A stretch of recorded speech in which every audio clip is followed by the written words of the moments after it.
양한소 어린이라고 하길래 어린이인 줄 알았습니다. 그런데 청소년이죠, 그죠? 네. 초등학생인가요? 와, 역시 한국이 잘 먹고 잘 사는 것 같습니다. 너무 좋아요. 제가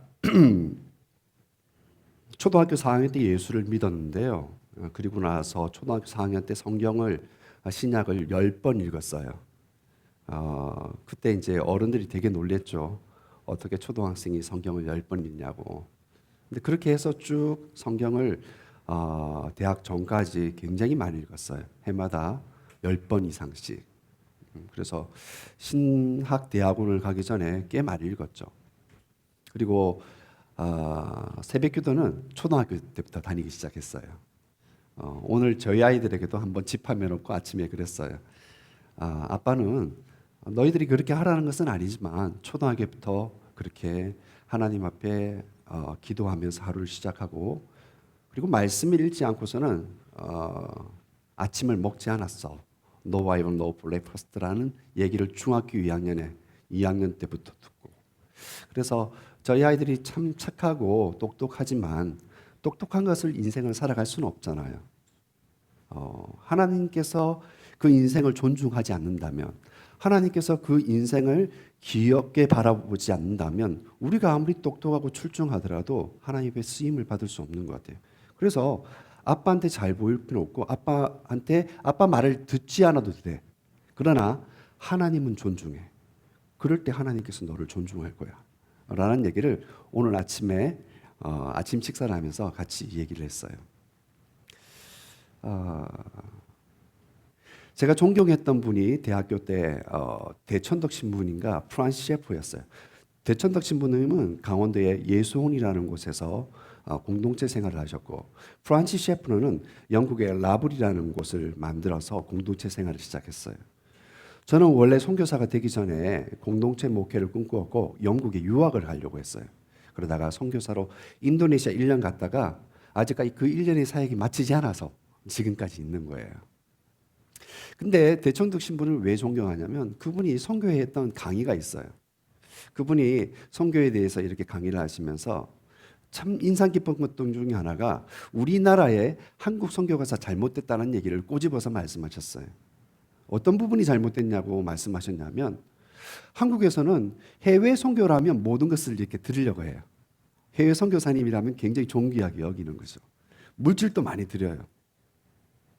그런데 농어촌 교회를 돌보지 않는다는 거예요. 도시 개척 교회를 돌보지 않는다는 거예요. 그러면서 그분이 정말로 강하게 말씀하셨어요. 만약에 농어촌 교회가 무너진다면, 개척 교회가 무너진다면 하고 싶은 해외 선교를 할 수 없다고. 저는 오늘날 한국 교회를 보면서 그것을 뼈저리게 느끼고 있어요. 농어촌 교회가 무너지고요. 만약에 개척 교회가 없다면 해외 선교를 하려고 해도 할 수가 없어요. 한마디로 밸런스가 있어야 된다는 거예요. 균형이 있어야 되는 거예요. 해외 선교하는 만큼이나 농어촌 선교 그리고 개척 선교에 대해서 마음을 가져야 돼요. 그래서 오늘 풍성한 교회에서 같이 참마른 교회 연합해서 9개 교회가 농어촌 교회에 섬기는 거 굉장히 잘하는 거예요. 해외 선교보다 더 중요한 것이 있다면 농어촌 선교예요. 정말이에요. 그것이 받침이 되지 않고서는 해외 선교를 할 수가 없어요. 하부 구조가 없이 상부 구조가 이루어질 수가 없잖아요. 그래서 오늘 여러분들 시간 내어서 같이 담임 목사님 말씀 또 들으시고 저녁에 그리고 가면 전복이 있을 수도 있어요. 맛을 볼지 안 볼지는 모르겠지만 그러나 그것이 중요한 것이 아니라 한번 농어촌의 실상을 자녀들과 한번 보십시오. 그리고 우리가 얼마만큼 잘 살고 있는지를 한번 느껴보는 거죠. 제가 뭔가를 매달고 왔죠. 뭘 매달고 왔을까요?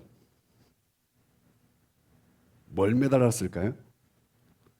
자, 손을 들어서 우리 선교사님이 오늘 뭘 메고 왔어? 근데 맞추는 사람.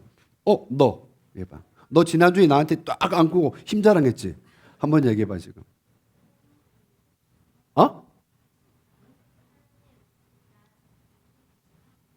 하나님 나를 그거는 잘 얘기했어. 근데 내 질문은 뭐냐면 이게 뭐냐고. 이게 목에 매달고 있는 이게 뭐냐고. 뭘까요? 네? 예? 감사기도.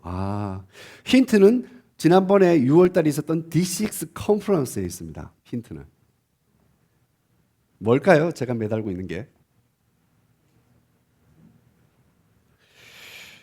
이게 뭐냐면 말씀입니다. 제가 판촉을 잘해요. 판매를 잘합니다. 저희 가족이 우체국 보험을 하는데 저희 가족 중에 우체국 보험 1위가 있어요. 현재 1위. 그래서 저희 가족이 세일즈를 되게 잘합니다, 진짜. 이게 뭐냐면 짜잔. 뭐죠? 기억나십니까? 네. 성경 보드 게임이에요. 이건 영어판이고요. 이걸 만드신 분이 어디에서 사역하신 분이죠? 프랑스 봉주르. 봉주르. 그럼 여러분들이 답변하셔야죠. 봉주르. 봉주르. 봉주르가 무슨 뜻이죠? 안녕하세요. 아침과 저녁에 애매모호할 때 쓰는 언어예요. 원래 프랑스에서도 아침과 저녁 인사가 다른데 애매모호할 때 쓰는 인사가 봉주르. 단 하나로 해결되는 거. 할로 이런 거죠. 굿모닝이 아니라 헬로처럼. 그게 봉주르예요. 프랑스 선교사님이 2년간 만든 거예요. 굉장히 잘 만들었어요. 딸이 그림을 그리고 여자분이 웹 디자이너였기 때문에 그래픽 디자이너여서 그 드랙 디자인을 했고 남편분이 신학적으로 검증해서 너무너무 잘 만들었어요. 하늘성교회 담임 목사님 가족은 벌써 해봤는데 한 30분 만에 끝냈다고 하더라고요. 근데 방식은 여러 가지예요. 근데 제가 왜 이걸 가져왔을까요? 프랑스 선교사님이 만들었기 때문에. 프랑스는 어떤 나라죠? 프랑스는 어떤 나라죠? 파리 올림픽을 열고 있는 나라예요. 올림픽 안 보십니까? 담임 목사님 또 보시던 것 같은데. 여러분들 그 경기 중에서 제일 흥미로웠던 경기가 뭐였습니까? 안세영. 왜? 딸이 배드민턴 하니까. 저는 아니에요. 저는 제일 흥미롭게 본 게 있어요. 뭘까요? 양궁 땡. 뭘까요? 이번에 가장 스릴 있게 봤던 거. 탁구 삐약이 누구죠? 신유빈. 언제? 8강 때. 4강은 별로 볼 이유가 없었어요. 질 거 알았거든요. 예상된 거니까 그는. 근데 8강은 너무 흥미진진했어요. 내리 세 게임 연달아 하고 나서 쉽게 이길 줄 알았어요. 그죠? 그런데 내리 세 게임을 줬어요. 그리고 마지막에 매치 포인트를 누가 먼저 땄어요? 일본 선수가. 사실 제가 6세트 볼 쯤에는 제가 이걸 봐야 되나 말아야 갈등했어요. 왜냐하면 아무래도 이번 주 설교를 망칠 것 같아서. 제가 운동 경기에 따라서 기분이 좀 좌지우지돼요. 제가 롯데 팬이거든요. 아마 김병호 목사님은 삼성 팬이겠지만 롯데가 이기면요 그 다음날 기분이 좋아요. 그런데 롯데가 지면요 기분이 나빠요. 그래서 이걸 봐야 되나 말아야 되나 하다가 가슴 조이면서 봤어요. 설교 준비를 하면서 계속 이번 주에는 이 본문의 말씀을 가지고 생각을 했거든요. 그런데 어떻게 됐어요? 결과적으로 두 번의 매치 포인트를 잃은 다음에 11점에서 신유민이 내리 연달아 3점을 내어서 결국 승리했어요. 신유민 또 울고 일본 선수도 울었어요. 참 운동 경기는 감동을 주는 것 같아요. 근데 여러분들 이 프랑스 올림픽을 보면서 여러분들 개회식 보셨나요? 개회식 보신 분 어떠셨나요? 보시면서 좋으셨어요? 지금 개회식 때문에 아주 일파만파예요. 왜? 특별히 레오나르도 다빈치의 마지막 그 성만찬을 재해석한 문제 때문이에요. 어떻게 해석했죠? 이 사람들이 소위 말하면 성소수자들을 깔아놨어요. 예수님의 제자가 아니라 예수님이 아니라 성소수자와 여러 사람들을 믹싱해놨어요. 마지막 피날레에는 여자 둘과 남자 한 명이 부둥켜 안고 들어갔어요. 여러분들 이거 혹시 보셨다면 자녀들하고 보셨다면 어떤 얘기를 하셨나요? 그냥 넘어가셨다면 여러분 실수한 거예요. 거기에는 메시지가 있거든요. 의도성이 있다고요. 모든 매체들은 미디어들은 의도가 있어요. 무슨 의도일까요, 그게? 무슨 의도일까요? 프랑스 올림픽 개회식에 그걸 사용했어요. 프랑스에서 올림픽이 열 때 시민들은 별로 환호하지 않았어요. 실제적으로. 열흘 전만 해도 우리나라하고는 달랐어요. 그런데 그 사람들이 그렇게 했단 말이에요. 근데 무슨 의도를 가지고 그렇게 했을까요? 뭔가 있을 거예요, 그죠? 프랑스의 국기의 색깔이 뭐죠? 빨간색도 있고 또 파란색도 있고 또 하얀색. 제일 먼저 있는 게 파란색이에요. 무슨 의미죠? 자유, liberty. 하얀색은 무슨 뜻이죠? 평등. 그럼 빨간색은 뭘까요? 박애예요. 박애. 이게 기원이 언제냐면 프랑스 대혁명이에요. 1789년도에 있었던 프랑스 대혁명. 그때 모토 기억나시나요? 프랑스 대혁명 때 민중들이 일어났던 이유. 뭐였죠? 뭘 들고 일어났죠? 빵이 아니면 뭘 달라? 자유를 달라. 프랑스 대혁명은 왜 일어났냐면 루이 14세가 엄청난 호화 생활을 했어요.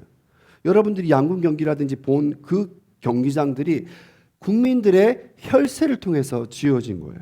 지금 보기 아름답죠. 그 당시에는 그 궁전을 짓느라고 그것을 유지하느라고 국민들에게 바게트 방을 안 줬어요. 그리고 국민들이 일어난 거예요. 화가 난 거예요. 우리에게 빵이 아니면 자유를 달라. 한마디로 빵도 주고 자유를 달라는 얘기예요. 너무 배고파서. 초호화 궁전을 짓고 거기에서 왕족들은 호화로움을 누렸지만 백성들은 굶주렸던 거예요. 그래서 그 왕과 왕비가 만들었던 단두대가 결국 왕비가 목이 잘린 거예요. 그리고 이번에 최후의 만찬 그에서 목 잘린 왕비가 그 뜻이에요. 이게 다 역사적 맥락이 있는 거예요. 프랑스는 굉장히 자유를 중요시 여긴단 말이에요. 파랑색, 자유예요. 자유가 너무 중요해요. 자유가 아니면 지금 또 그 사람들은 목숨 걸고 항쟁을 해요. 왜? 프랑스에는 유명한 철학자가 있어요. 미셸 푸코라는 사람 들어보셨나요? 미셸 푸코라는 사람은 지금까지 포스트 모던 시대에 있어서 넘버 원인 철학자예요. 이 사람은 뭘 강조했냐면 감성을 중요시 여겼어요. 이 역사적 맥락이 있어요. 1945년도 2차 세계대전 당시가 끝났죠. 2차 세계대전이 끝나면서 사람들은 멘붕이 왔어요. 왜냐하면 우리가 믿었던 이성이 결국은 핵 무기를 발견했고 핵 폭발을 일으켰기 때문이에요. 우리가 믿었던 이성으로 인해서 사람들이 다 죽게 된 거예요. 그래서 이성에 대해서 한멸감을 느꼈어요. 그리고 대두된 것이 1960년대 미국의 자유화 운동가 미셸 푸코 같은 프랑스에서 감성을 중요시 여기는 철학사조가 생긴 거예요. 반면에 미셸 푸코하고 반대적 경향을 가지고 있는 포스트 모더니즘의 철학자가 있어요. 독일의 하버마스라는 사람이에요. 이 사람은 어떤 주장이냐면 이성을 달래자는 거예요. 이성이 다 나쁜 것이 아니라 합리적 이성을 이끌기를 원한 거예요. 우리가 대화를 나누면서 새롭게 이성을 한번 셋업해보자, 만들어보자 라고 말하는 사람이 하버마스예요. 제가 이 얘기를 왜 하냐? 중고등학생이라면 알아야 될 내용이고 대학생들은 알아야 될 내용이에요. 우리는 포스트 모더니즘의 시대에 살고 있고 그리고 이성과 감성의 교류 속에 살고 있는 거예요. 이성을 절대시할 때 핵전쟁, 핵폭파 같은 게 일어날 수가 있어요. 그러니까 이성을 우리가 온전히 신뢰할 수 없어요. 그러면 미셸 푸코처럼 감성을 존중할 수 있을까요? 자유만 추구할 수 있을까요? 그럴 때 오늘날 같은 파리 올림픽의 개막식이 일어나는 거예요. 무조건적인 자유, 감성, 내 감성을 존중할 때 그것에 어떤 영향이 미치는지를 생각지 못하고 자기들의 자유만을 주장하는 거예요. 내가 자유롭게 산다고 자유로울 수 있나요? 그렇습니까? 아빠 엄마가 자유롭게 산다고 해서 자녀 교육을 내팽개친다면 자녀들이 자유로울 수 있습니까? 그렇지 않다는 거 우리가 너무너무 잘 알잖아요.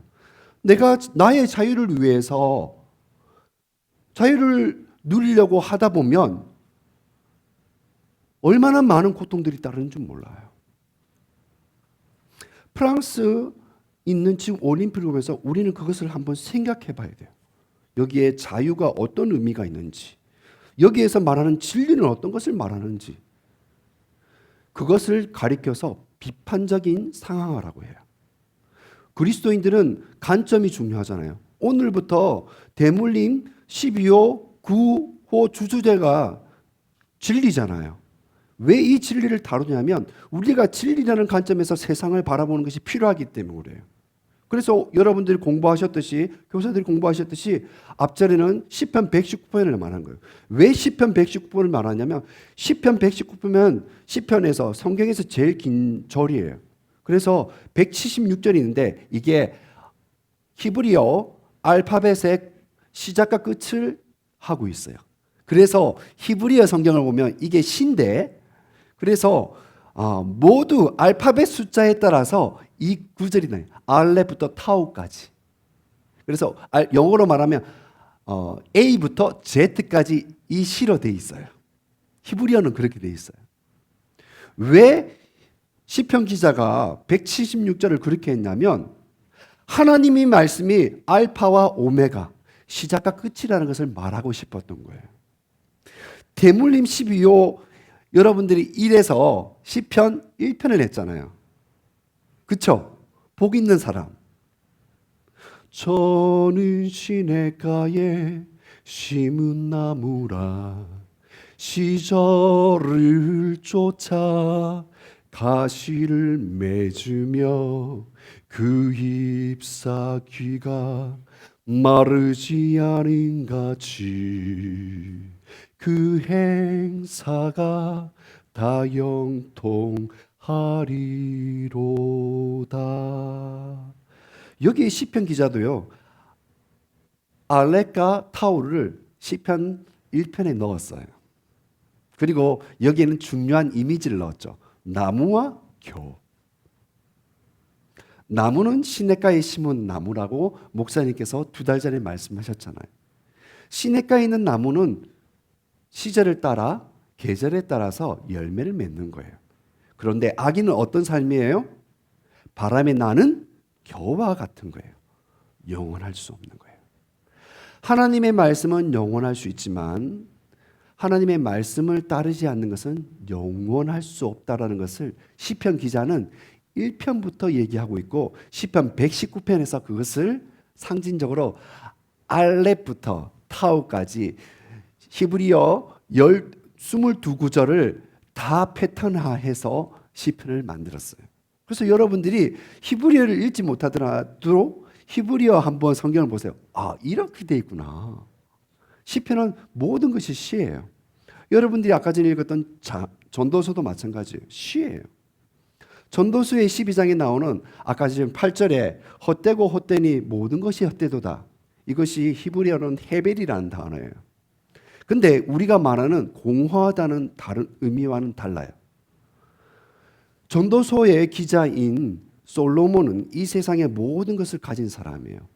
리저스 다이제스트에서 전 세계에서 가장 부유하고 가장 지혜롭고 가장 명예를 누리고 가장 권력을 많이 누리는 사람 넘버원 솔로몬 왕이에요. 그래서 에디오피아에서도 그분을 찾으러 왔잖아요. 근데 그 전도서에서 말하는 그 헛되도라는 것은 히브리어 원 의미로 따지면 수증기예요. 수증기. 수증기는 어때요? 내가 잡으려고 했어요. 탁 잡았는데 잡혀요? 안 잡혀요. 그것을 헛되다다. 내가 돈도 많이 가져와서 잡아봤어요. 근데 솔로몬이 뭐라고 말하는 거예요? 아니다는 거예요. 권력도 잡아봤어요. 그런데 잡혀요? 안 잡혀요. 명예, 여자, 모든 것을 다 잡아봤지만 수증기를 잡듯이 허상이라는 거예요. 그걸 헛되다라는 헤벨이라는 단어를 쓴 거예요. 아까 전에 함께 읽었던 전도서 12장의 내용이에요. 그래서 여러분들이 오늘 같이 말씀을 나누면서 여러분들의 삶의 정황을 생각해 봐야 돼요. 프랑스 올림픽이 아니라 나의 삶에서 내가 지금 붙잡으려고 하는 것이 무엇인가? 오늘 진리가 너희를 자유롭게 하리라. 우리나라 대학 중에서 진리라는 말을 쓰는 대학이 있어요. 아세요? 모토로 쓰는 대학이에요. 고개를 끄덕이시는데 아시는 것 같아요. 보니까 진짜. 어디죠? 서울대학이에요. 베리타스 레아메아. 무슨 뜻이죠? 진리의 빛이에요. 그래서 우리나라에서 넘버원 서울대학이잖아요. 그 대학이 뭐냐면 진리를 추구하는 대학이에요. 베리타스라는 라틴어를 써요. 그래서 이 베리타스의 글자를 상징하는 거예요. 근데 서울대학이 진리를 가져올 수 있나요? 그렇게 생각하시나요? 서울대학 가면 다 해결되나요? 저희 둘째가 이번에 공부를 좀 해요. 그래서 미국 대학을 지원하면 전액 장학금과 모든 학비, 생활비까지 받을 수 있는 성적이에요. 근데 한국으로 결정했어요. 그랬더니 저희 둘째 아이의 성적을 보고 많은 분들이 그렇게 얘기를 하던데요. 저를 아는 분들이 의사를 하라고. 의대를 지원하라고. 그럼 될 거라고. 이 세상에서 제일 좋은, 우리나라에서 제일 좋은 직업이 의사라는 거죠. 여러분들은 동의하시나요? 전 동의할 수가 없었어요. 저희 외할아버지가 의사였거든요. 저희 가족 중에는 대법관 출신, 대법관이 되려는 분도 계셨어요. 법조계도 계셨고, 의사도 계셔요. 근데 나는 그분들의 삶을 보면서 그렇게 존경이 안 되던데요. 세상의 기준에서는 내가 좋은 대학을 나와서 좋은 직장을 가지면 그게 어떤 나의 가치고 진리라고 생각할 수 있어요. 그래서 오늘날 많은 학부모들이 그것을 해요. 교회에 와서는 그렇지 않은 척 하지만 그것을 위해서 하는 행동들이 뭐냐면 아이들을 늦게까지 학원을 보내고 개인과외를 시키면서 좋은 대학을 보내려고 해요. 저는 좋은 대학을 가는 걸 반대하지 않아요. 그런데 그것의 목적이 뭐냐 이거죠. 그건 매우 중요해요. 내가 왜 좋은 대학을 가려고 하느냐. 내가 왜 좋은 직업. 근데 좋은 직업이라는 것은 조금 규정이 필요해요. 좋은 대학도 규정이 필요하지만 항상 사람들이 정의를 잘 내려야 되거든요. 남들이 말하는 스카이가 좋은 대학이라 그렇게 새긴다 하면 그건 착각일 수 있다는 거예요. 직업도 마찬가지예요. 조금 있다가 제가 가진 직업을 좀 소개할 거예요.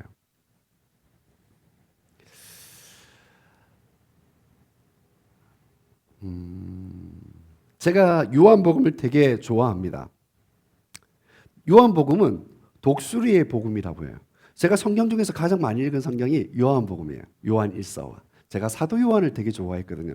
왜냐하면 그 사람의 삶의 모습이 뭐냐면 아가파티 알렐루스, 헬라어로 서로 사랑하라. 그것이 예수님의 새 계명이었고 사도 요한은 그것을 알았어요. 왜냐하면 예수님의 사랑을 제일 많이 받아본 사람이었거든요. 그래서 최후의 만찬에서 여기에 예수님이 곁에서 이렇게 있는 사람, 엎드려 있는 사람을 사도 요한이라고 많은 사람들이 얘기해요. 왜냐하면 그렇게 가까이 다가갈 수 있는 사람이 사도 요한이기 때문에 그래요. 앞뒤 안 재고 그냥 안기는 막내와 같이. 그렇죠. 막내들이 그렇잖아요. 그냥 앞뒤 안 보고 그냥 부모의 품에 안기잖아요. 사도 요한이 그랬어요. 근데 이 요한이 쓴 복음서를 가리켜서 뭐라고 말하냐면 독수리 복음이라고 해요. 왜 독수리의 복음이라고 했을까요? 복음서들은 다 이름들이 있어요. 마태복음은 왕의 복음, 그 다음에 마가복음은 소의 복음, 그 다음에 누가복음은 사람의 복음. 그리고 요한복음은 독수리의 복음이래요. 왜? 독수리는 어디의 왕이에요? 하늘의 왕이잖아요. 요한복음은 하늘의 왕이신 분이 땅으로 내려왔다는 것들을 나타내기 위해서 그렇게 했어요. 그래서 성경을 적을 때도 여기는 헬라어로 에고 에미, 나는 누구이다 라는 것들을 요한이 헬라어로 계속해서 얘기해요. 그래서 요한복음에 나오는 기적들을 가리켜서 기적이라고 하지 않고 표적이라고 그래요. 사인. 왜냐하면 내가 누구인가에 따라서 그 표적을 보여주시거든요. 그래서 대표적인 예로 6장에서 예수님이 오병이 기어로 물고기 2마리와 떡 5개로 몇천 명을 먹이죠? 5천 명을 먹이잖아요. 그런데 여자와 아이들을 합하면 2만여 명이 돼요. 이 2만여 명은 얼마만큼 많은 숫자냐면 그 당시 예수님 당시에 살았던 인구가 예루살렘 인구가 2만여 명이에요. 엄청나죠? 수도에 인구가 다 온 거예요. 그 강야에. 그리고 예수님이 말씀하셔요. 에고 에이미, 나는 뭐라? 생명의 떡이다 라고 말씀하시는 거예요. 예수님이 표적을 보여준 다음에 자신 누구인지를 설명하는 거예요. 요한복음 그런 패턴으로 7패턴으로 돼 있어요. 그래서 1장부터 13장까지 그렇게 돼 있고 그리고 12장까지 돼 있고 13장부터는 21장까지 복음서 중에서 가장 고난을 많이 다루고 있는 Passion of Christ. Passion of Christ가 그 요한복음을 토대로 해서 이루어진 성경이에요. 그 영화예요. 멜 깁슨의. 그만큼 중요한 거예요. 순환이. 그런데 독수리가 하늘을 이렇게 자유롭게 날잖아요. 자유롭게 날잖아요. 근데 이 자유가 어디에서 나오는 걸까요? 독수리는 한번 이렇게 날개를 펴면 있잖아요. 굉장히 가성비가 높아요. 그래서 쫙 펴면 있잖아요. 쫙 날아가요. 이렇게 휘젓지 않아요. 힘있게 쫙 뻗으면 있잖아요. 몇 킬로 나가요. 그게 독수리예요. 바람을 탈 줄 아는 거예요. 바람을 읽어야 되는 거예요. 이번에 우리나라가 금메달 9개를 땄잖아요. 어디에서? 활, 총, 칼. 우리나라가 보니까 무기를 잘 다뤄요. 그죠? 금메달 9개 중에 거의 7개가 칼과 총과 활에서 나왔어요. 대단한 거 아닙니까? 5천만 인구에. 우리 위에 바로 영국이 있고요. 우리 밑에 일본이 있어요. 일본은 우리보다 인구가 2배나 많은데요. GNP가 우리보다 많았다가 3주 전에 우리나라가 일본의 GNP를 추월하기 시작했어요. 대단한 나라입니다. 대한민국. 전 세계에서 이렇게 윤택함을 누리는 나라 미국보다 영국보다 넘버1. 왜? 다음 달에 인천 송도에서 로잔 선교대회가 있어요. 제가 태어날 때 1차 대회 빌리 그레함과 존 스토트가 시작해서 이번에 4차 대회를 하는데 15년마다 있는 선교대회예요. 우리나라에서 열려요. 왜? 미국에서 영국에서 지원할 수 없고 우리나라 교회만 할 수 있기 때문에. 온누리 교회는 제가 이번에 이제 엊그저께 CGN TV를 갔는데 온누리 교회가 이 일을 위해서 몇백억을 들여요. 모든 사역자가 이것에 인발부되어 있어요. 포함되어 있어요. 온누리 교회 빚 많아요. 현재. CGN TV 운영하려고 몇십억씩 매해 적자예요. 그런데 몇백억을 투자해서 로잔 대회를 치르는 거예요. 그런데 우리가 한 가지 생각해 봐야 될 것이 있어요. 오늘날 이 자유를 얘기할 때 가끔씩 우리는 너무나도 자신의 하는 것이 자유롭다고 생각해요. 근데 로마서 1장 18절에 이런 말씀이 있어요. 이건 조선어 성경으로 여러분들이 읽어드릴게요. 그러나 하나님께서는 그들의 악함으로 하여 진리를 가로막는 모든 죄 많고 악의에 찬 사람들에 대해 하늘로부터 그분의 분노를 보여주십니다. 저는 신약 성경은 조선어 성경을 읽어요. 왜냐하면 외래어가 없어서 훨씬 더 쉽게 다가와요. 여러분들이 유 버전으로 보실 수가 있어요. 로마서 1장 18절은 굉장히 중요해요. 그 이후에 나오는 내용들이 오늘 파리 올림픽에 있었던 인간의 재상을 보여주는 거예요. 동성애 문제, 그리고 사람들의 악행들, 거짓말하는 거, 로마서에서 말아요. 근데 이 18절에서 맞는 진리를 가로막는다. 오늘 진리잖아요, 주제. 근데 사람들이 이 진리를 진리대로 살아가지 못하는 거예요. 왜? 가로막혔으니까. 이건 뭐냐면 헬라어 원어는 이게 용수철이에요. 그래서 용수철이 있는데 꽉 눌리는 거예요. 그래서 움직이지 못하게 만드는 거예요. 진리가 요동쳐서 자유롭게 하고 싶은데 진리가 사람들의 악행으로 인해서 꽉 눌려 있는 거예요. 그래서 이걸 풀려고 하면요, 용순지 팡 튀어지는 거예요. 마음대로 하는 거예요. 로마서 1장 18절에서 진리를 가로막는다는 것은 그런 의미예요. 그런데 우리의 삶 가운데서, 여러분들의 삶 가운데서 진리가 가로막혀 있지 않습니까? 우린 진리가 누구인지는 잘 알아요. 그렇지 않습니까? 근데 진리가 가로막혀 있어요. 제가 금요일 날 CGN TV 본사에 가서 금요 그 직원들을 위해서 설교를 섬겼어요. 제가 이 CGN TV와 한 것은 한 7년 전부터 인도네시아 CGN TV 저희 가족이, 저희 아내가 번역을 하고 제가 통역 이렇게 전문으로 하면서 그곳에 이재훈 목사님 팀이라든지 인도네시아인들을 오면 전속 통역을 같이 감당해요. 지구촌 교회 진재현 목사님일 때도 그랬어요. 제가 전속으로 이렇게 통역을 하면서 그분들과 하는 거죠. 제가 이렇게 통역을 할 수 있는 것은 제가 언어에 대해서 자유하기 때문에 그래요.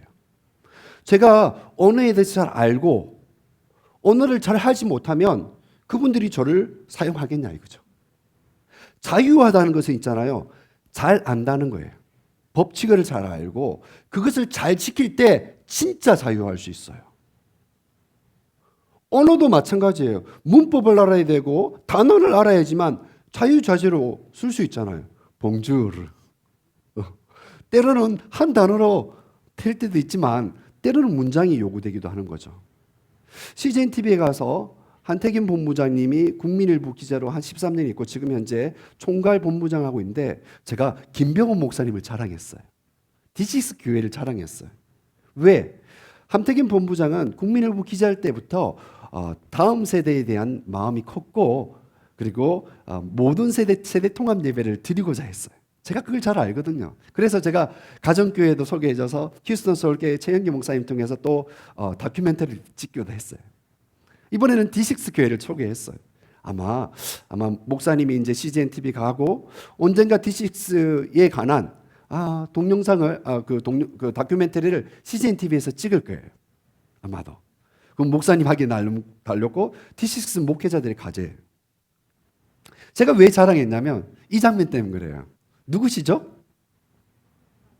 담임 목사님 사모님이시잖아요. 저는 한국에 와서 이렇게 선량하신 사모님을 만나뵌 적이 없어요. 너무 선량하세요. 처음에 목사님을 뵙고 담임 목사님 사모님인지 누군 줄 몰랐어요.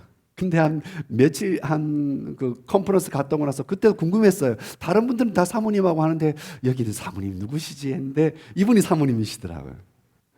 근데 왜 제가 존경했냐면 일반적인 교회 담임 목사님 사모님들은 맨 뒤에 앉아가지고 출석 개수를 해요. 누가 왔나 안 왔나. 근데 이분은 뭐 하고 계세요? 손녀딸과 오늘은 안 보이네요, 그죠? 손녀딸과 함께 있는 거예요. 아마 휴가를 갔나 그럴 수도 있죠. 너무 아름다운 모습 아닌가요? 제가 이 모습을 보고 감동을 받았어요.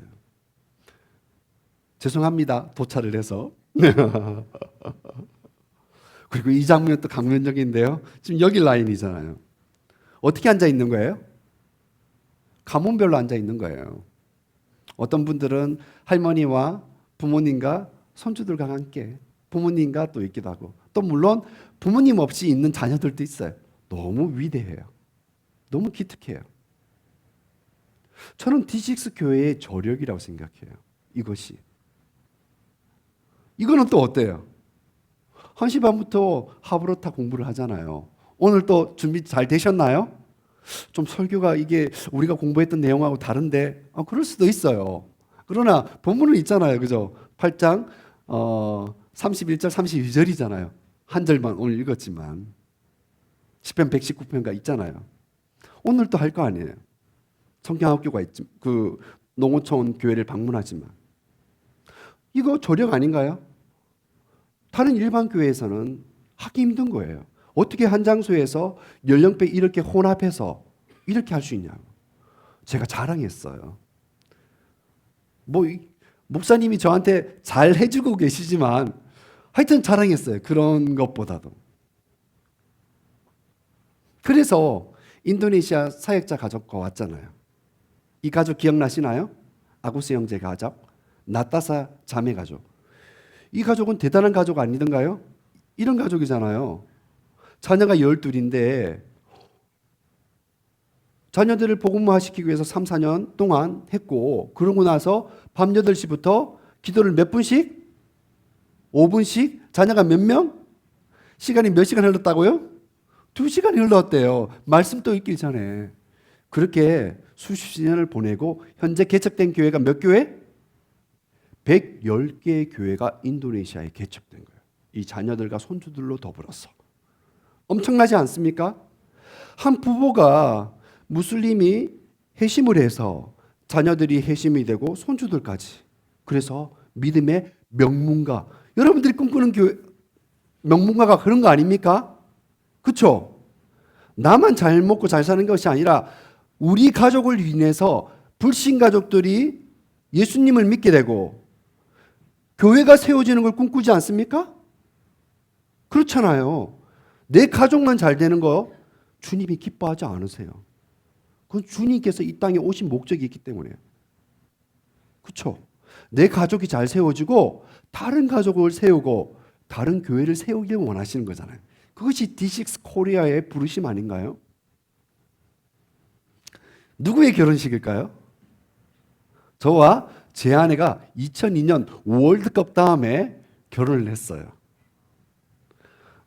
제가 사역했던 교회, 제 아내의 모교회에서 결혼식을 했어요. 저희 가족들이에요. 저희 가족에는 할아버지가 9분이 계세요.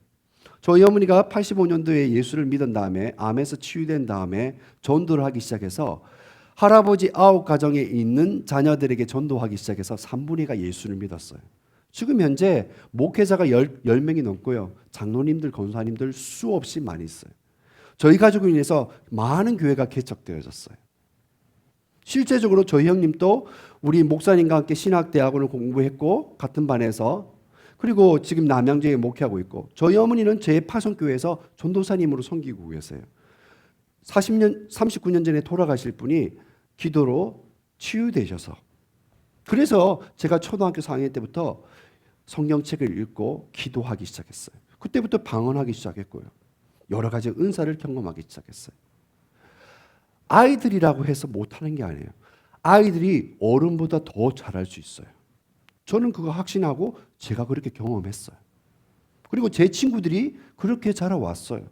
제 친구들이 선교사가 많고 목회자도 많고 평신도로서 비즈니스 에즈 미션을 하면서 선교적 기업을 하면서 선교사를 후원하고 해요.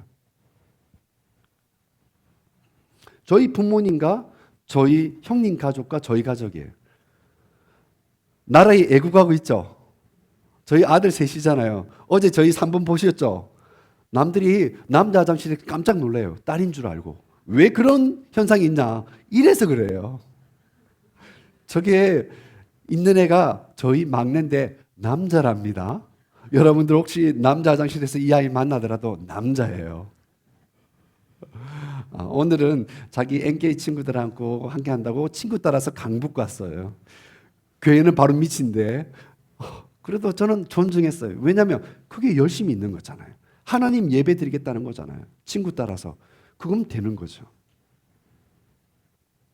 지난주 금요일 날 저희 가족 사진을 찍었어요. 왜냐하면 좀 업그레이드 될 필요가 있어서. 또 언제 만날지 모르니까. 저의 이웃이에요. 제 왼쪽 편에 살고 있는, 저희 집 바로 왼편에 살고 있는 이분은 제가 살고 있는 도시의 수도국에서 공무원 생활을 거의 50여 년 하셨고 수도국 부국장으로 은퇴를 하셨어요. 이분의 낙은 뭐냐면 두 손주들과 함께 산책을 하고 유치원에 데려다주고 데려오는 게 낙이에요. 그래서 저는 이분을 보면서 D6 사역을 지금 현재 배우고 있어요. 정말로. 그래서 빨리 손주가 보고 싶은 거예요. 그래서 저희 첫째 보고 지금 한동대를 다니고 있는데, 너는 졸업 전에 결혼을 해라. 그리고 아이를 낳으면 아빠가 책임져 줄게.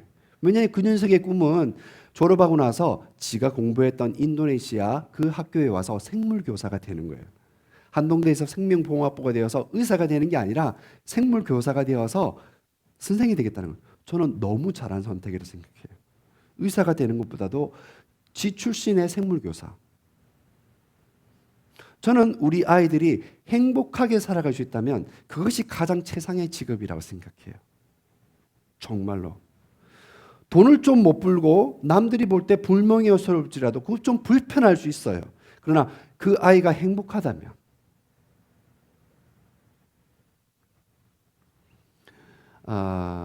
저의 직업은 청소부예요. 저는 마을에서 청소부로 소개를 되고 있고 청소부로 지금 현재 살아가고 있어요. 제가 살고 있는 마을의 이름은 꽃향기 마을이에요. 커피꽃향기 마을인데 저희 집 바로 앞에 5발자국만 있으면 이 운동장이 있어요. 여기에서 사람들은 운동을 해요. 축구도 하고 배드민턴은 그냥 거리에서 하고. 그래서 그곳에서 저는 쓰레기를 주워요. 아침에 기도한 다음에 그곳에서 쓰레기를 줍는 것이 저의 하루의 시작이고 하루의 마침이에요. 아침과 오후에 쓰레기를 주워요. 그러다 보면 하루에 담배 봉투를 50개 이상, 비닐봉지, 담배 봉지, 그리고 돌멩이도 뽑아요. 돌멩이를 뽑기 시작한 것은 제 아내가 건강하게 운동하기 위해서, 안전하게 하기 위해서 했는데 나중에는 이웃들을 위해서, 특히 여기에서 축구하는 아이들을 위해서 돌멩이를 뽑기 시작했어요. 처음에는 자그마한 돌로 왔는데 나중에 이따만한 돌이 나오는 거예요. 손으로 뽑을 수 없어서 도구를 사용했어요. 그럴 때 큰 돌멩이를 만나면 저에게는 엄청난 기쁨이 있어요. 진짜 땅에서 보석을 만난 기쁨이에요. 그러면서 생각을 해요. 야, 애들이 정말로 재미나게 축구를 하겠다. 제 마음속에 기쁨이 있는 거예요. 아이들이 여기에서 축구를 안전하게 할 것을 생각하니까 얼마나 기쁜 줄 몰라요. 근데 처음부터 저는 그러지 않았어요. 하루는 쓰레기를 줍는데 제가 뭐 하나 생각이 들었어요. 불평이 나오는 거예요. 쓰레기를 주워도 끝이 없고 사람들은 똑같이 버리고. 그랬더니 어느 날 저 운동장 모퉁이에서 이 쓰레기를 줍고 있는데 하나님께서 아주 세미한 음성으로 이런 말을 하는 것 같았어요. 야, 너 돈이 있냐? 너 똑똑하냐? 너 이 사람들한테 뭐 줄 거 있니? 부자야? 근데 제가 가진 게 지풀도 없는 거예요. 근데 너 마을의 필요를 채우고 있잖아. 마을을 깨끗하게 하잖아. 마을 사람들에게 기쁨을 주잖아. 그때 제가 너무 감사했어요. 제게 돈이 없음이 너무 감사했고 제게 능력이 없는 게 너무 감사했어요. 내가 쓰레기를 줍고 있지만 내가 사람들에게 행복을 주고 있구나. 저는 노래를 참 좋아해요. 그중에 너는 내게 행복을 주는 사람, 이 노래 아시나요? 해바라기 노래. 행복을 주는 사람. 전 행복을 이렇게 나눌 수 있으니까 너무 좋은 거예요. 그러다 보니까 사람들이 저에게 아침 만나면 어떻게 인사를 해요? 진짜 너나 할 것 없이 저를 만나는 순간 이렇게 인사해요. 그래서 저는 제 마을이 너무 그리워요. 여기 왔더니 이런 인사를 못 받잖아요. 제 신분을 모르잖아요. 제 직업을 모르잖아요. 여기에는 나에게 필요가 없잖아요. 여기 너무 깨끗하잖아요. 저기는 내가 있어야 될 자리니까 사람들이 만나면 이렇게 되는 거예요. 따봉하는 거예요. 그러면 하루가 어때요? 가뿐해요. 정말로. 영화 패치 아담스에 보면 그 패치 아담스가 의사인데 미소를 빵긋 지으니까 사람들이 반응이 어때요? 미소를 짓잖아요.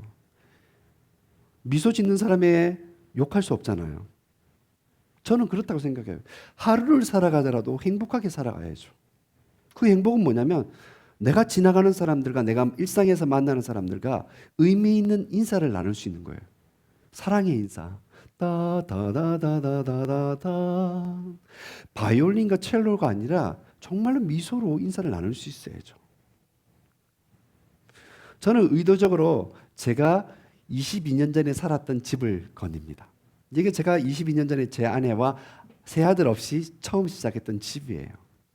한국돈 12만 원 1년 계약이. 지금은 그렇지 않아요.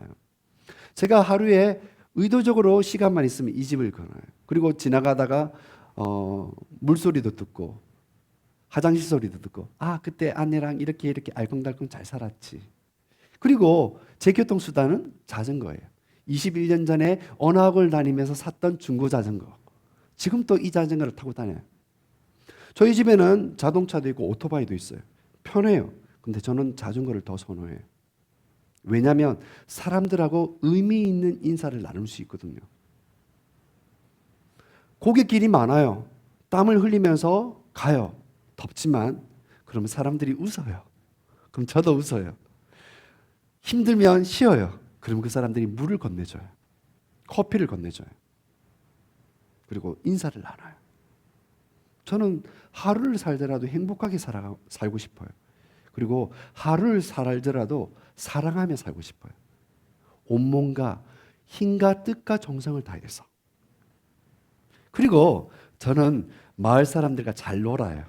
일주일에 4번씩. 저희 집 앞마당에 토요일 날. 그리고 월, 수, 금은 제가 12년 동안 살았던 마을에서 살아요. 아침에 7시부터 8시까지 하는데 얼마나 좋은 줄 몰라요. 전 지금도 내 삶에 가장 우선순위가 있다면 이 운동 시간이에요. 새벽기도보다도 막 기대가 돼요. 그냥 그 전날은 소풍 가듯이 흥분이 돼요. 운동하겠구나. 근데 그러다 보면 있잖아요. 뭘 하게 되냐면 사람들의 필요를 발견하게 돼요.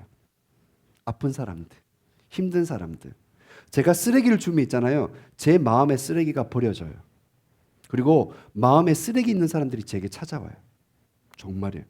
하나님 날마다 마음에 쓰레기 있는 자를 보내주셔요. 그리고 그 쓰레기를 같이 얘기하다 보면 쓰레기가 같이 피워져요. 너무 즐거워요. 그래서 매일매일 살아가면서 하나님께서 오늘 또 어떤 영혼을 보내주실까 기대하는 거예요. 그리고 제 역량이 되는 한에 있어서 그 사람들을 돕는 거죠. 그리고 마을에 새롭게 이사 온 사람이 있으면 환영을 하는 거예요. 바나나를 내주고 그리고 그 친구들의 필요를 채워주는 거예요. 이 친구들은 이슬람 대학의 학생들이에요. 3학년이에요. 커뮤니케이션 학과 학생들이에요. 이사 온 날 제가 마을 사람 중에서 제일 먼저 맞이했었어요. 이 친구들이 저를 너무 좋아해요. 제가 어떻게 사는지를 지난 몇 개월 동안 봤거든요. 어떻게 동네 아이들과 놀고 어떻게 어른들을 섬기고 어떻게 내가 마을을 관리하는지를 본 거예요. 그리고 이제 제가 없는 사이에 이 친구들이 그런 삶을 살아가고 있어요. 저는 수요일 날이 되게 기다려요. 우리 이게 뭐죠? 이 과일이 뭐죠? 우리 박 장로님이 제일 좋아하는 두리안. 제가 이게 프레스비라는 원반 던지기 운동을 좋아해요. 플라잉 디스크라고 하죠. 그래서 오늘 사실 2가지 갈등을 했어요. 첫 번째 갈등은 뭐냐면 이걸 달고 올까 플래스비를 내가 들고 다니까. 제가 들고 다니거든요. 그래서 이걸 하면 날려서 딱 받으려고 이렇게 하려고 했는데 마지막 새벽 기도를 하는데 하나님 컨펌을 주신 것이 이게 더 낫다. 이게 더 성경적이다는 것을 알려주셨어요. 프레스비를 가지고 같이 노는 거예요. 왜냐하면 남녀노소가 온 가족이 같이 놀 수 있는 운동경기거든요. 이거는 타의 추종을 불허해요. 배드민턴은 힘들잖아요. 프레스비는 남녀노소가 다 할 수 있어요. 유치원 꼬마생까지 다 할 수 있어요. 너무 좋아요. 나중에 성경학교 때 한번 제가 보여드릴게요. 너무 좋아요. 이번에 라마단 금식이 있어요. 라마단은 무슬림들이 1년 중에 한 달을 금식하는 거예요. 30일 동안. 그래서 해가 뜨기 전에 밥을 먹고 해가 뜬 다음부터는 물도 안 마시고 해가 질 때까지 금식을 하는 거예요. 그걸 30일 동안 하는 거예요. 이번에 금식을 할 때 금식한 다음에 금식 풀기가 있어요. 그때 저희 가족이 매주일마다 모스크에서 있는 금식 풀기에 초청이 되어졌어요. 그분들은 제가 목사인 거 알아요. 내가 선교사인 거 알아요. 근데 왜 초청했을까요? 내가 금식 안 하는 거 알아요. 왜냐하면 제가 금식하기 전에 마을 운동장에 있는 풀을 혼자서 8시간 동안 5분의 4를 다 깎았거든요. 저희 아이들이 다니는 학교에서 기계를 빌려오고 사비를 들여서 그리고 혼자서 맨발로 밤 12시까지 풀을 깎았거든요. 마을 사람들이 창피당하지 않기 위해서. 그리고 마을 사람들이 기도, 라마단 금식을 거룩하게 보낼 수 있도록. 그래서 그분들이 저의 삶을 보고 하나 생각한 게 있어요. 딱 생각한 게 있어요. 뭐냐면 자신들보다도 이 마을을 더 사랑하는 유누스가 인도네시아로 요나예요. 요나 선생님. 거기에는 선교사이든 목사이든 그분들에게는 중요치 않은 거예요. 내가 그분들보다도 마을을 더 아끼고 사랑하고 그분들보다도 그분들을 더 사랑하거든요. 그분들이 알아요. 제가 하나님의 마음으로 그분들을 사랑하기 때문에 그래요.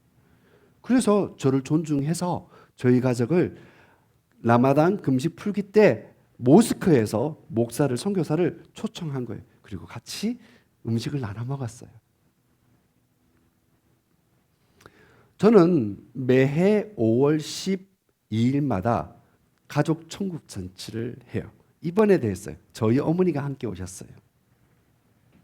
그리고 구원 간증을 전했어요. 저희 어머니가 어떻게 예수를 믿고 어떻게 병이 치료됐고 어떻게 살아갔는지. 여기 보시는 바와 같이 무슬림들 가족이에요. 저희 이웃들이에요. 근데 왜 그 얘기를 듣고 왔을까요? 그분들이 제 삶을 알기 때문에 그래요. 제가 그분들을 사랑하는 걸 알고 그분들의 쓰레기, 외적인 쓰레기, 마음의 쓰레기를 받아주기 때문에 그래요. 제게 오면 그들에게 행복이 느껴지기 때문에 그래요. 그래서 저는 제 가지고 있는 기쁜 소식을 나누는 거예요. 왜냐하면 제게 제일 중요한 것이 복음이거든요. 그래서 오늘 또 어떻게 설교할지를 주님께 여쭤보고 시작하는 거예요. 새벽 기도를 하면서. 그리고 새벽 기도 하기 전에 벌써 여기에서 1시간 이상 여기서 먼저 기도했어요. 본방에서. 왜냐하면 주님께 여쭤봐야 되니까. 제가 이걸 전날 장로님께 드렸지만 그래도 주님께 여쭤봐야 되니까. 왜냐하면 주님의 뜻대로 살아야 되니까. 그분이 불변하는 진리이자 내 삶의 기준이기 때문에 그것이 진리라는 거예요. 진리대로 산다는 것은 진리를 따르는 사람이에요. 그러기 위해서는 중요한 한 단계가 있어요. 그러기 위해서는 예수 그리스도를 나의 인생의 주로 받아들여야 돼요.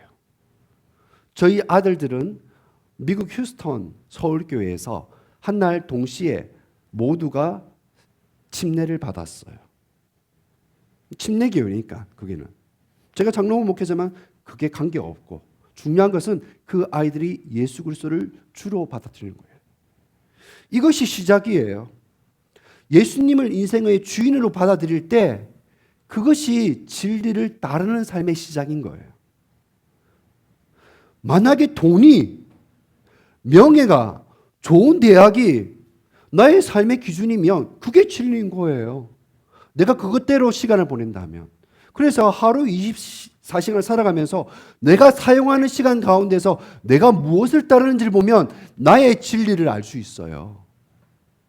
말은 진리라고 말하지만 예수님이 진리를 하지만 예수님은 24시간 속에서 1시간도 생각하지 않고 예수님의 말씀을 읽지 않고 예수님의 말을 귀 기울이지 않는다면 진리대로 사는 것이 아니에요. 심각하게 생각해 봐야 돼요. 2층에 보면 그게 나와 있잖아요. 사형리의 기준. 예수님을 왕으로 로드로 둘 때 시작되는 그것이 시작이 뭐냐면 세례고 그것이 침례 그것이 나의 예수 그리스도를 주로 받아들이는 거예요. 그럴 때 이런 고백을 할 수 있는 거예요. 이런 고백을 할 수 있는 거예요. 뭐라고 써져 있어요? 주는 나의 하나님이시라. 누가 말했던 거예요? 예수님의 제자 중에서 도마, 다윗 이런 분들이 이렇게 얘기했어요. 예수님을 의심했거든요. 그 고백이 있을 때 내 삶 가운데서 주를 나의 삶의 중심으로 받아들였을 때 이런 고백이 의미가 있는 거예요. 입술로는 주는 나의 하나님이라면서 삶 가운데서는 주님의 말씀에 대해서 귀 기울이지도 않고 내 감정과 나의 판단대로 살아간다면 주는 나의 하나님이라는 고백대로 살아가는 겁니다. 아니에요. 주는 나의 하나님이라고 고백대로 살아간다면 주님께 여쭤봐야 되고, 주님께 여쭤보기 전에 주님의 말씀을 바라봐야죠. 절대적 진리라면, 불변한 진리라면 그것을 나의 삶의 기준으로 둬야 되는 거죠. 그래서 그 말씀이 기준이 될 때 우리는 진리 안에서 자유하게 되는 거예요. 진리가 너희를 자유하게 하리라. 이거예요. 진리이신 말씀이 내 삶의 중심에 있을 때 내가 진정으로 독수리처럼 자유롭게 창공을 거닐 수 있는 거예요. 거기에는 바람의 저항도 있고 폭풍우도 있고 어려움도 있어요. 그러나 진리이신 예수님께 계실 때 나는 안전해요. 왜냐하면 그분이 나의 피난처거든요. 그것이 독일의 국가예요. 피난처 되시니 환난을 당한 자 이리 오라. 독일의 국가예요. 이 노래가. 독일도 그랬고 미국도 그렇고 그렇게 시작했지만 진리를 내려놓았을 때 프랑스와 같이 자기 마음대로 행동해 버리는 거예요. 그래서 여러분들이 오늘 이 말씀을 통해서 다시 한번 생각해 보시고 나중에 오후에 하브르타 공부해서 같이 이야기를 나눠보십시오. 그런데 추상적인 얘기를 하지 마십시오.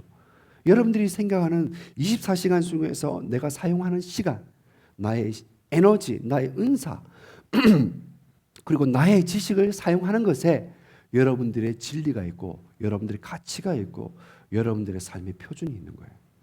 그것을 근거해서 오늘 이야기를 한번 해보십시오. 그러다 보면 내가 진짜 가치를 두고 있는 것을 알 수 있어요. 그 정직함을 직면했을 때 말씀이 나를 지배하게 되는 거예요. 그것이 해결되지 않으면 아무리 좋은 말씀이 들어와도 해결되지 않는 거예요. 그래서 진심으로 우리가 진리가 우리를 자유케 하는 역사를 경험하시기를 주님의 이름으로 축원합니다. 함께 기도드리겠습니다. 하나님, 오늘 말씀을 들었습니다. 진리가 너희를 자유케 한다는 말씀을 들었습니다. 진리이신 예수 그리스도께서 내 삶을 주관해 주시고 그래서 진리 안에서 자유하게 하여 주시옵소서. 이 모든 기도를 살아계신 또 진리이신 예수 그리스도의 이름으로 기도드렸습니다. 아멘.